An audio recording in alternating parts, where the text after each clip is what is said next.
देखो बच्चों, क्या है ना कि इसमें देखो, अगर मैं इंट्रोडक्शन स्टार्ट किया हूँ, तो देखो इस तरीके से जितना मैं एक-एक करके टॉपिक कराते जाऊँगा ना, हर एक चैप्टर में टॉपिक दूँगा, याद रखना, ठीक है?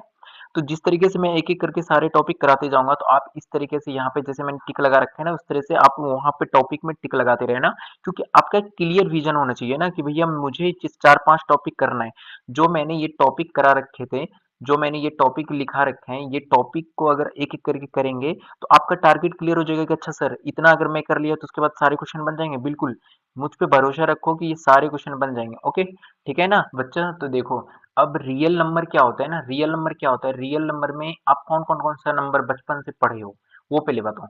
आप कौन सा नंबर बचपन से पढ़े हो? तो आप कहोगे कि सर हम नेचुरल नंबर पढ़े हैं, ठीक है? उसके बाद आप कहोगे कि सर हम होल नंबर पढ़े हैं, ठीक है?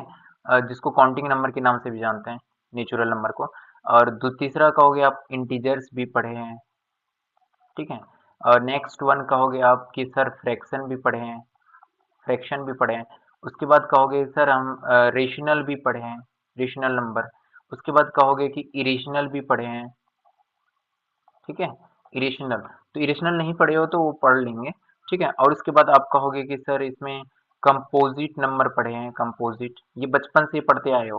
प्राइम नंबर तो पढ़े हो, प्राइम नंबर, तो को प्राइम नंबर, को प्राइम नंबर, देखो ये सब लिख लेना अच्छे से, ठीक है? तो ये सब पढ़े हैं, तो इसको अगर जब जितना भी पढ़े हैं, तो क्या ये सबको, क्या जितने भी है ये, क्या इसको मैं रिप्रेजेंट कर सकता हूँ किसी नंबर लाइन पे? बिल्कुल, ये सारे रियल नंबर है, ये सारे रियल नंबर है, और इमेजिनरी नंबर हमको अभी पढ़ना नहीं है, ठीक है? तो ये जितने भी नंबर है रियल नंबर है, लेकिन मैं इस सबको एक एक करके मैं बताता हूँ, ठीक है?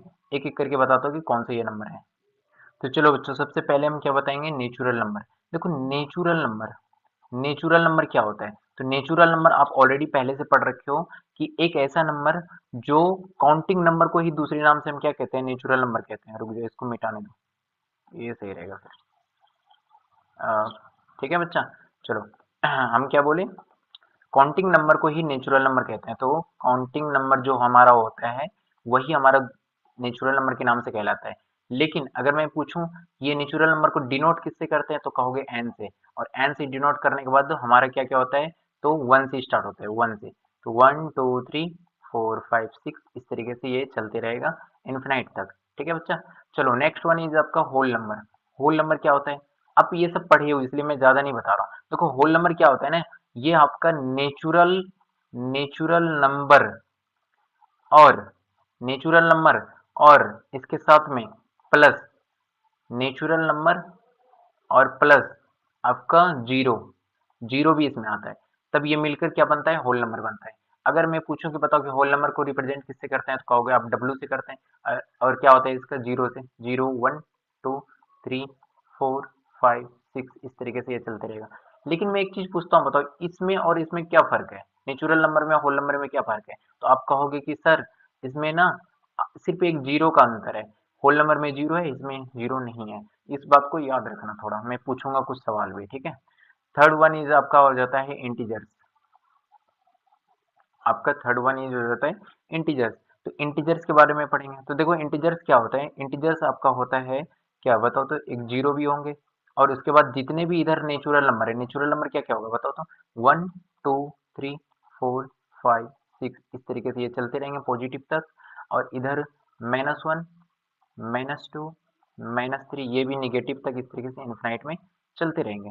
तो इसका मतलब मैं जो पूछना चाहता हूँ उसको बताओ कि ये जो यहाँ तक हुआ, और ये जीरो से इधर, ये दोनों अलग अलग नहीं लग रहा कि ये नेचुरल नंबर है पॉजिटिव में, ये नेचुरल नंबर है नेगेटिव में, और ये जीरो है।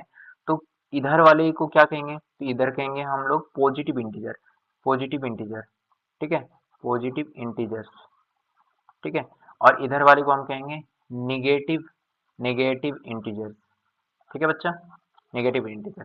तो देखो यहाँ पे जो भी कुछ हम लिखे हैं उस हिसाब से आपको समझ में आ गया होगा, पॉजिटिव और नेगेटिव। लेकिन इन चीजों में थोड़ा सा मैं बताना चाहता हूँ, देखो थोड़ा सा ये बताना चाहता हूँ कि क्या होता है ना, कि देखो अगर आप इधर से ऐसे चलोगे और ये इस तरह से चलोगे, तो याद रखना कि ये सिक्स से, देखो सिक्स से फाइव, फाइव से फोर, फोर से three, three two one, zero, -1 2, तो ये क्या हो रहा है ना, एक तरफ से देखा जाए तो घटते जा रहा है, इसका वैल्यू घटते जा रहा है। तो अगर इस तरफ से ऐसे चलोगे यहाँ तक, तो ये हमेशा याद रखना कि डिक्रीजिंग हो रहा है, डिक्रीज हो रहा है। तो ये कौन सा ऑर्डर में है अभी? डिक्रीजिंग ऑर्डर में, ठीक है, ये डिक्रीजिंग ऑर्डर में है। लेकिन मैं अगर यहाँ पे राइट लेफ्ट से राइट चलूँ, कैसे? लेफ्ट टू राइट, ओके, यहाँ पे देख लो, अगर मैं ऐसे चलूँ लेफ्ट टू राइट, तो ये कौन से ऑर्डर हो जाएगा? Increasing, increasing order. तो असेंडिंग डिसेंडिंग तो जानते हो ऑलरेडी, तो ये सारे असेंडिंग हो जाएंगे ऐसे, जो मैंने ये वाला बना रखा है असेंडिंग, और नीचे वाला क्या होगा? Descending order.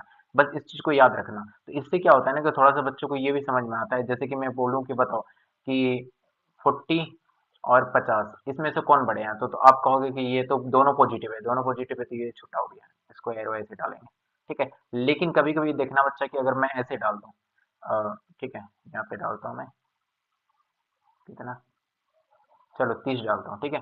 तो अब बताओ कौन सा छोटा है? तो आप कहोगे कि यहाँ पे सर देखने में तो वैल्यू लग रहा है यही छोटा है, लेकिन यहाँ पे ये छोटा है, क्यों? क्योंकि ये निगेटिव में है। निगेटिव में हम बताए थे ना, इधर इंक्रीज, इस तरफ अगर जाएंगे, इस तरफ जाएंगे, इस तरफ, तो ये क्या होगा? डिक्रीजिंग। तो ये इसमें डिक्रीजिंग मतलब ये छोटा हो गया, क्यों? क्योंकि देखो सबसे पहले ऐसे ऐसे हम करते जाएंगे इस तरीके से यहाँ से, तो ये पॉजिटिव में यहाँ 40 आएगा और ये यहाँ पे आएगा, तो ये तो ऐसे भी छोटा दिख रहा है। चलो, एक मैं थोड़ा सा बोलता हूँ, जैसे अगर मान लो कि दोनों में माइनस रहता तब बताओ, अगर दोनों में माइनस रहता तब बताओ। तो देखो सबसे पहले अगर मैं यहाँ से देखूँ, -1 -2 -3, अगर ऐसे ऐसे चलते रहेंगे, तो सबसे पहले छोटा जो कर्म आएगा सबसे पहले ये आएगा, उसके बाद ये आएगा, तो ये तो घटते जा रहा है ना पीछे। जो चीज तुमको बड़ा लग रहा है वही छोटा होता है, याद रखना। किसमें? माइनस में। माइनस में जो चीज तुमको बड़ा लग रहा है वही छोटा होगा। जैसे मैं बोल दूं, बताओ 272, और ये मैं बोल दूं 0, बताओ सबसे छोटा कौन है? तो तुम कहोगे 0, अरे 0 नहीं है, 0 तो यहाँ पे आता है, देखो ध्यान, जीरो कहाँ पे आ रहा है? जीरो तो यहाँ पे आ रहा है, और उसके बाद -22, तो ये तो माइनस में चले जाएगा इधर, और इधर अगर माइनस में जाएगा तो बहुत छोटा हो जाएगा, बहुत छोटा, इसलिए ऐसे, ठीक है। ये चीज तो आपको आना चाहिए, ठीक है। अब मैं नेक्स्ट टॉपिक लेके चलता हूँ। अब हम आपको बताएंगे कि नेक्स्ट क्या था? मैंने इंटीजर तक पढ़ लिया, इंटीजर तक मैंने पढ़ लिया। अब इंटीजर के बाद नेक्स्ट था फ्रैक्शन। देखो बच्चा, फ्रैक्शन में ना थोड़ा सा बच्चों को तकलीफ होता है, क्योंकि देखो रेशनल नंबर भी वैसा ही देखने में लगता है जैसा कि फ्रैक्शन में लगता है। तो इन दोनों में कोई पूछे कि अंतर क्या है, अगर मैं दो दो लाइन में इस तरह से डिफरेंस पूछ दूं तो क्या अंतर है? अगर कोई पूछे कि रेशनल नंबर क्या होता है, फ्रैक्शन, देखो मैं एक थोड़ा सा इससे पहले कुछ पूछना चाहता हूँ। चलो, मैं थोड़ा सा पूछता हूँ, ये देखो ध्यान से, ठीक है। मैंने ये क्या बनाए? ये मैंने सर्कल बनाया। अब इस सर्कल में मैं कुछ एग्जांपल लिखता हूँ। मैं लिखता हूँ 3/4, मैं लिखता हूँ 8/7, मैं लिखता हूँ 5/2, ठीक है। मैं लिखता हूँ 0/4, मैं लिखता हूँ 4/0, जीरो है ये, ठीक है। और मैं लिखता हूँ -1/2। मैंने इतने सारे नंबर लिखे। इसमें मैं पूछूं कि बताओ इनमें से कौन सा फ्रैक्शन है, कौन सा फ्रैक्शन है, ठीक है, और कौन सा आपका, अरे यार, हाँ, आपका कौन सा ये इसमें से रेशनल है? तो बताओ कैसे बताओगे? रेशनल नंबर और फ्रैक्शन में कैसे बताओगे? कैसे पता चलेगा? कुछ ना कुछ तो इसमें से आप कहोगे ये सारे फ्रैक्शन लग रहे हैं, फिर कहोगे कि निगेटिव वाले को माइनस रख दो, वो भी गलत हो जाएगा आपका। अब जो कहोगे निगेटिव वाले को इसमें रख दो, पॉजिटिव वाले को इसमें रख दो, वो भी गलत हो जाएगा। तो सबसे पहले मैं कॉन्सेप्ट सीखने का प्रयास करता हूँ, क्योंकि देखो कॉन्सेप्ट अगर हमें आएगी तभी तो हम समझ पाएंगे ना। तो देखो फ्रैक्शन में क्या होता है ना, फ्रैक्शन में कुछ ज्यादा नहीं होता, आप लोग बचपन से पढ़ रखे हो। अगर मैं लिखता हूँ p/q, ठीक है, तो p/q मतलब ऊपर वाला न्यूमरेटर होता है और नीचे वाला डिनोमिनेटर होता है। तो ये दोनों तो न्यूमरेटर डिनोमिनेटर हो गया। क्या इसमें नहीं होता है p/q? बिल्कुल इसमें भी होता है। मतलब एक ऐसा नंबर जिसको हम p/q के रूप में दिखा सकें, एक ऐसा नंबर जिसको हम p/q के रूप में दिखा सकें, तो वही है ना। तो ये भी न्यूमरेटर है, ये भी डिनोमिनेटर है। अंतर कहाँ है सर? अंतर कहाँ है? अंतर, कुछ तो गड़बड़ है दया, कुछ तो गड़बड़ है। हाँ, तो अंतर देखो सबसे पहले, अंतर कहाँ देखेंगे? अंतर देखेंगे कि देखो ये जो P और Q होगा ना, इसका इसका पी क्यू, इसका जो पी क्यू होगा ना, किसका किसका किसका? फ्रैक्शन का। फ्रैक्शन का जो पी एंड क्यू होगा वो हमेशा हमेशा होल नंबर होगा। होल नंबर का मतलब क्या होता है जल्दी बताओ? होल नंबर का मतलब होता है 1 2 3 4 5, इस तरीके से। इसका मतलब समझ रहे हो? इसका मतलब होता है कि ऑल पॉजिटिव होना चाहिए, ऑल पॉजिटिव। इसमें जितना भी है सब पॉजिटिव होना चाहिए, सिर्फ जीरो छोड़कर, क्योंकि जीरो तो ना तो नेगेटिव है ना तो पॉजिटिव है, ठीक है। लेकिन ये सब होना चाहिए, बिल्कुल होना चाहिए। लेकिन इसमें से क्या है, इसमें से क्या है, इसका जो पी और क्यू होगा, रेशनल, इसका जो पी और क्यू होगा हमेशा इंटीजर होगा। अब इंटीजर का मतलब आप लोग के माइंड में बहुत गंदा चीज जाता है, क्या पता है? हमेशा निगेटिव होगा सर? नहीं, इंटीजर का मतलब ही होता है कि अभी तुरंत मैंने बताया था कि कुछ पॉजिटिव वाला होगा, कुछ निगेटिव वाला होगा। तो देखो, कुछ निगेटिव में होगा, कुछ निगेटिव में होगा, ठीक है, और कुछ पॉजिटिव में होगा, कुछ पॉजिटिव में होगा। इसका मतलब ऐसे समझो ना, यहाँ पे दो लड़का है, ऐसे समझो, यहाँ पे दो लड़का है, ठीक है। एक लड़का जो है ना, ये पॉजिटिव भी सोच, ये सिर्फ पॉजिटिव सोचता है, बोलता है भैया हम तो भगवान जी के भक्त हैं, हम तो सिर्फ पॉजिटिव सोचेंगे, हमको बचपन से पॉजिटिव सिखाया गया है। और इसका नाम रख दिया कि भैया तुम फेंक रहे हो, तो इसका नाम फ्रैक्शन रख दिया। बोलता है अरे पॉजिटिव खाली सोचते हो, तुम फेंक रहे हो फालतू में, ये फ्रैक्शन रख दिया। लेकिन ये बोलता है कि भैया हम तो पॉजिटिव भी सोचते हैं और हम निगेटिव भी सोचते हैं, ठीक है। इसीलिए हम एक दूसरे से सब कुछ घुल मिल कर रहते हैं, ठीक है। हम घुल मिल कर रहते हैं मतलब रिलेशन में रहते हैं, तो मतलब रेशनल, रेशनल ऐसा समझो। इसका मतलब समझ में आया कि ये हम क्या कह रहे हैं कि कोई ऐसा है जो सिर्फ पॉजिटिव सोचे, फ्रैक्शन आ गया। ऐसा है जो कि प्लस माइनस दोनों सोचे, तो वो रिलेशन कह रहे हैं, सॉरी, रेशनल। तो इसका मतलब समझ आ गया। तो रेशनल में क्या होता है ना कि इंटीजर होता है, तो जो इंटीजर होता है ना, जो इंटीजर होता है वो आपका पॉजिटिव निगेटिव दोनों होता है, पॉजिटिव निगेटिव दोनों होता है। किसमें? रेशनल में। ध्यान से देखो, अब फ्रैक्शन में क्या होता है, सिर्फ आपको पॉजिटिव होगा, सिर्फ आपको पॉजिटिव। तो यहाँ पे बताओ कौन सा है। मैं थोड़ा सा कलर करता हूँ। अब बताओ इसमें से जो जो हरा कलर होगा वो सारे रेशनल होंगे। बताओ रेशनल को कौन सा होगा? तो कहोगे भैया ये पॉजिटिव निगेटिव दोनों होगा तो रेशनल भी होगा। लेकिन मैं पूछूं कि ये रेशनल है तो क्या ये हमारा फ्रैक्शन नहीं होगा? बिल्कुल फ्रैक्शन भी होगा। ध्यान से देखो, मैंने बोला पॉजिटिव होगा, पॉजिटिव होगा सब। क्या यहाँ पे एट नहीं आएगा? ऐसे एट आएगा कि नहीं? एट आएगा, तो एट भी आएगा, सेवन भी आएगा। तो ये क्या है? तो ये है हमारा फ्रैक्शन भी है और ये हमारा रेशनल भी है, दोनों है। अगर मैं पूछूं ये वाला माइनस वाला, तो ये तो ऐसे देख के बताओगे ये तो सर रेशनल है। क्यों? रेशनल में निगेटिव भी है पॉजिटिव भी है। तो पॉजिटिव वाला तो होगा ही, लेकिन निगेटिव वाला। समझ में आया ना? चलो, ये क्या आएगा बताओ? ये रेशनल है। ये क्या है? ये क्या है? ये फ्रैक्शन भी है और रेशनल भी है, दोनों है। क्योंकि रेशनल के पास तो दोनों है, फ्रैक्शन के पास तो एक ही है, पॉजिटिव ही है। इसके पास तो पॉजिटिव नेगेटिव दोनों है, लेकिन इसके पास पॉजिटिव है तो इसीलिए रेशनल। लेकिन सबसे बड़ा जो कंफ्यूजन होता है उसको समझो। अब देखो कंफ्यूजन क्या होता है। अगर मैंने लिखा फ्रैक्शन, मैंने लिखा फ्रैक्शन, मैंने लिखा रेशनल नंबर, तो मैंने इस चीज पे ध्यान से देखो अच्छे से। मैंने बोला कि ये पी बाई क्यू के फॉर्म में होगा, ये भी पी बाई क्यू के फॉर्म में होगा। अंतर क्या है? कुछ नहीं। तो बोला कि इसका जो पी क्यू होगा ना, ये हमेशा होल नंबर होगा और हमेशा पॉजिटिव। इसका जो पी क्यू है हमेशा इंटीजर होगा, लेकिन हमेशा निगेटिव नहीं, इसमें दोनों पॉजिटिव भी और निगेटिव भी। लेकिन इसका दो पॉइंट हो गया, इसमें भी दो पॉइंट हो गया, ठीक है बच्चा। तीसरा पॉइंट क्या होता है? तीसरा पॉइंट होता है कि इसका जो क्यू होना चाहिए ना, जीरो नहीं होना चाहिए। क्यू जीरो के बराबर नहीं होना चाहिए। आप कहोगे क्यों? ऐसा क्यों हो? जीरो क्यों नहीं होना चाहिए बराबर? अरे क्यों नहीं होना चाहिए, खुद से देखो ना। मैं तो बताता हूँ, एक मिनट रुक जाओ।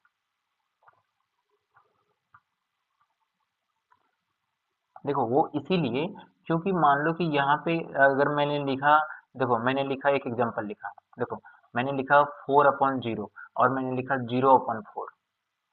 इस दोनों में अंतर देखो, क्या अंतर है? तो आप कहोगे कि सर इस दोनों में हमको एक ही अंतर दिख रहा है कि ये 0/4 है, ये 4/0 है। तो इसका मतलब है कि मैं इससे इसमें क्या करूंगा? डिवाइड करूंगा। मैं इसमें भी इससे क्या करूंगा? डिवाइड करूंगा। लेकिन अब जब जीरो से इसमें डिवाइड करोगे तो आप क्या करोगे? जीरो वन जा पढ़ोगे, जीरो वन जा जीरो, जीरो टू जा जीरो, जीरो थ्री जा जीरो, जीरो फोर जा जीरो, जीरो फाइव जा जीरो। अरे भैया कितना भी पढ़ लो ना, हमेशा जीरो आएगा। और हमको कटाना कितना है? चार, मतलब लाना है चार। क्या आएगा कभी? नहीं, नहीं आएगा। तो ये इनफिनाइट हो जाएगा। और इनफिनाइट चीज हमेशा याद रखना, नॉट डिफाइंड होता है। क्या होता है? नॉट डिफाइंड, ठीक है बच्चा, नॉट डिफाइंड। लेकिन इसमें इसमें जो है ना 0/4, ये आपका डिफाइंड होगा। कैसे? देखो 4 से 0 लाना है, तो इसको कौन सा टेबल पढ़ना पड़ेगा? 4 का। तो 4 1 जा 4, 4 1 जा 4, 4 2 जा 8। लेकिन हमको इतना लाना ही नहीं है जो हम आगे पढ़ते जा रहे हैं, हमको तो जीरो लाना है। तो 4 0 जा 0, मतलब जीरो टाइम में जीरो आ जाएगा। इसका मतलब इसका आंसर आया जीरो। इसका वैल्यू आ रहा है जीरो, लेकिन इसका वैल्यू इन्फिनाइट आ रहा है। इसीलिए हम कहते हैं कि नीचे जीरो नहीं आना चाहिए, नीचे अगर नीचे जीरो आ गया तो ये क्या हो जाएगा, नॉट डिफाइंड होगा और इनफिनाइट आ जाएगा आंसर। ये लगातार चलते रहेगा, कभी खत्म ही नहीं होगा। और ये आंसर आ गया, इसीलिए ऊपर जीरो हो सकता है, दोनों में, रेशनल में भी और फ्रैक्शन में भी, लेकिन नीचे जीरो नहीं हो सकता है। समझ आ गया अच्छे से? अब चलो मैं थोड़ा सा इसको बताता हूँ, देखो ध्यान से देखना, ठीक है, मैं जो भी कुछ बता रहा हूँ। चलो मैं थोड़ा सा ना कलर चेंज करता हूँ, ठीक है। अब यहाँ पे देखो, मैंने क्या बोला कि रियल नंबर जितना भी है, रियल नंबर, इस रियल नंबर के अंदर सारे नंबर आते हैं। कौन कौन सा नंबर आते हैं? तो आपका रेशनल भी आ रहा था, आपका इरेशनल भी आ रहा था, ठीक है, आपका इरेशनल भी। आप कहोगे सर आप तो इरेशनल इधर लिख रखे हो, अरे है तो इसी के अंदर, देख लो, है, मतलब अलग लिख रखा हूँ, इसका मतलब है तो, अरे यार रुक जा,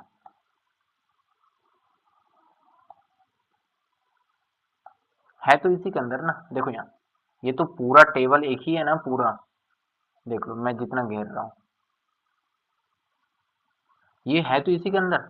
अब जब इसी के अंदर है तो ये रियल नंबर की अंदर ये भी है, ये भी है, सब जितना नंबर लिख रखा हूँ। तो इसका मतलब मैं समझाना क्या चाहता हूँ, समझाना यही चाहता हूँ कि जितने भी नेचुरल नंबर है, जितने भी नेचुरल नंबर है वो होल नंबर है। कैसे? क्योंकि देखो, होल नंबर में क्या क्या आता है, होल नंबर में क्या क्या आता है, आपका जीरो आता है, वन आता है, टू आता है, थ्री आता है, फोर आता है, फाइव आता है, इस तरह सब। इसका मतलब जितना भी नेचुरल नंबर है, नेचुरल नंबर कहाँ से होगा, मैं कलर ना थोड़ा चेंज करता हूँ, हाँ, जितना भी नेचुरल नंबर है, नेचुरल नंबर कहाँ होगा, वन से, वन टू थ्री फोर। तो क्या ये होल नंबर नहीं कहलाएगा? ये भी तो होल नंबर कहलाएगा, इतना भी तो होल नंबर कहलाएगा ना।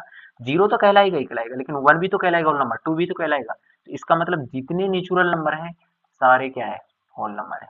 और सारे होल नंबर, जितने भी होल नंबर है, मतलब कहाँ से, zero one two three four इस तरह सब, वो इंटीजर है, क्योंकि इंटीजर में पॉजिटिव भी होता है, ये ध्यान से देखो, पॉजिटिव भी होता है, तो पॉजिटिव होता है तो क्या होता है, जीरो भी होता है, वन टू थ्री फोर, ये सब होता है। तो क्या इंटीजर ये नहीं कहलाएगा? बिल्कुल कहलाएगा। तो इसका मतलब जितने भी होल नंबर है वो सब इंटीजर कहलाएगा। ओके, रुको मैं थोड़ा साफ करता हूँ इसको, गंदा लगने लगा। ठीक है बच्चा, तो मित्रों ये समझ आ रहा है आप लोगों को, मैं बताना चाहता हूँ। चलो ठीक है, अब देखो आगे, ठीक है। हम्म, तो मैंने क्या बोला, जितने होल नंबर हैं, जितने नेचुरल नंबर हैं वो सारे होल नंबर है, और जितने होल नंबर हैं वो सारे इंटीजर हैं, और जितने इंटीजर हैं, क्योंकि देखो रेशनल नंबर में क्या आ रहा था, इसका p और इसका q, वो तो इंटीजर ही था, तो इंटीजर के अंदर तो सब आ रहा है ना, सब आ रहा है सब, तो इंटीजर भी इसके अंदर आएगा, रेशनल नंबर। तो जितने भी नंबर अभी तक मैंने पढ़ रखा था वो सारे के सारे, कौन सा नंबर है बताओ, कौन सा नंबर है, बताओ जल्दी, कौन सा नंबर है बच्चा, ये हमारा रेशनल नंबर है, रेशनल नंबर, रेशनल नंबर। कहोगे सर इसको बाहर क्यों दे दिए हो, देखो बाहर हम दिए नहीं है इसी के अंदर ही, ठीक है, ये दोनों रियल नंबर के ही अंदर में आ रहा है, मेरी बात समझ रहे हो। लेकिन क्या है ना, ये इरेशनल नंबर में क्या है ना, कुछ प्रॉपर्टी इसका अलग होता है, कुछ प्रॉपर्टी अलग होता है, जो कि हम नेक्स्ट क्लास में बताएंगे। तो आज के लिए इतना ही। थैंक यू, अगर आप वीडियो देख रहे हो तो बहुत बहुत धन्यवाद। मैं नेक्स्ट वीडियो का काम क्या है कि एक आप कॉन्सेप्ट का नोटबुक बना लो, कॉन्सेप्ट का, और एक में आप रब करो, रब, जितना रब कर सकते हो। इसमें आपको फॉलो दो दो बुक करना है, एक आर एस अग्रवाल करना है और एक एनसीईआरटी। आपका इतना गारंटी लेता हूँ, अगर ये दोनों अच्छे से कर लिए तो आप चाहो तो 100 आउट ऑफ 100 भी ला सकते हो। ठीक है बच्चा, तो टारगेट इतना ही रखना है इस बार, ठीक है। तो लास्ट में क्या बोलूँ, वही बोलूँगा, सब्सक्राइब कर लो मेरे चैनल को और लाइक कर दो, क्योंकि ये सब तो करना ही पड़ेगा। थोड़ा बहुत कर दो। चलो ठीक है, चलो ठीक है, ओके, थैंक यू, जय हिंद, जय भारत। और सुनो सुनो सुनो सुनो, अपने दोस्त को भी शेयर करना जो जो पढ़ाई कर रहा है। ओके बच्चा।